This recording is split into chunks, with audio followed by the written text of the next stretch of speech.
بسم الله الرحمن الرحيم. الحمد لله رب العالمين، والصلاة والسلام على سيدنا ونبينا محمد وعلى آله وصحبه أجمعين. أصحاب السماحة والفضيلة، رئيس ونواب وأعضاء اتحاد علماء المسلمين، يا علماء الأمة، السلام عليكم جميعا ورحمة الله وبركاته. أحييكم بهذه التحية المباركة الطيبة.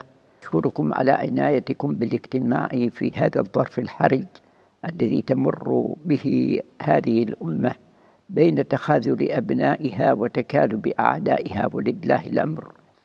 وإني أناشدكم بأن تؤدوا رسالتكم بكل صدق وبكل صراحة وبكل أمانة إلى هذه الأمة جميعا، حكاما ومحكومين، ليعرفوا ما هو الواجب عليهم تجاه هذه القضية، وأن هذا التخاذل لا يسع أحد منهم، فلله الأمر من قبل ومن بعد. لقد أصيبت هذه الأمة في أعز ما تملك عندما تخاذلت هذا التخاذل وبعدت عما يدعوها إليه الإسلام من الاتحاد، وكونها متآخية فيما بينها، قوية على عدوها. محمد رسول الله والذين معه أشداء على الكفار رحماء بينهم، فيجب على هذه الأمة أن تكون كذلك، أن تكون على رحمة فيما بينها، وأن تكون شديدة على عدوها الذي لا يريد بها إلا الهوان والذل،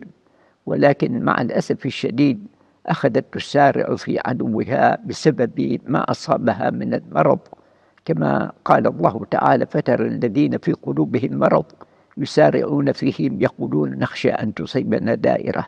فعسى الله أن يأتي بالفتح أو أمر من عنده فيصبحوا على ما أسروا في أنفسهم نادمين.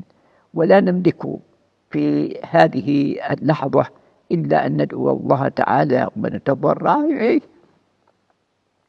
ونخبت إليه أن ينصر عباده المستضعفين في غزة وفي فلسطين وفي كل مكان، وأن يظهر شوكتهم ويقويهم على عدوهم، وأن يثبت أقدامهم ويزلزل أقدام أعدائهم، وأن ينزل نصره عليهم، وأن يمدهم بملائكته كما فعل ذلك يوم بدر ويوم الأحزاب. إنه تعالى على كل شيء قدير، وإنه بالإجابة جدير. نعم المولى ونعم النصير. اللهم أعز الإسلام والمسلمين، وأذل الكفر والكافرين، واقطع اللهم دابر أعداء الدين.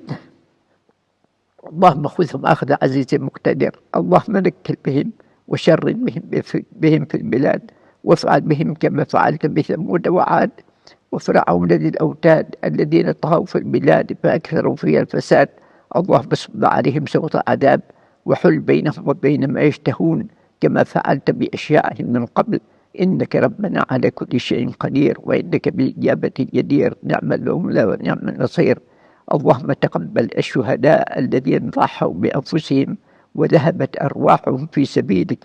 اللهم تقبلهم وأدخلهم جنتك يا رب العالمين، وارحمهم. واللهم نسألك يا ربنا يا الله يا منتقم يا جبار أن تأخذ أعداء الإسلام بقهرك وجبروتك، إنك ربنا على كل شيء قدير. اللهم خذهم أخذ عزيز مقتدر.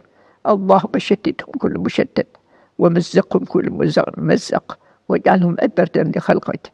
اللهم إنهم لا يعجزوك، اللهم إنهم لا يعجزوك، اللهم إنهم لا يعجزوك، لم يعجزوك ولن يعجزوك. فنسألك ربنا أن تنصر المسلمين عليهم نصرا عزيزا، إنك ربنا على كل شيء قدير، وإنك بالإجابة جدير. نعم المولى ونعم النصير. وصل اللهم وسلم وبارك سيدنا محمد وعلى آله وصحبه أجمعين، ولا حول ولا قوة إلا بالله العلي العظيم. وأعتذر إليكم في عدم مشاركتي لكم، فإنما ذلك بسبب الظروف الصحية القاهرة، والله المستعان. والسلام عليكم جميعا ورحمة الله وبركاته.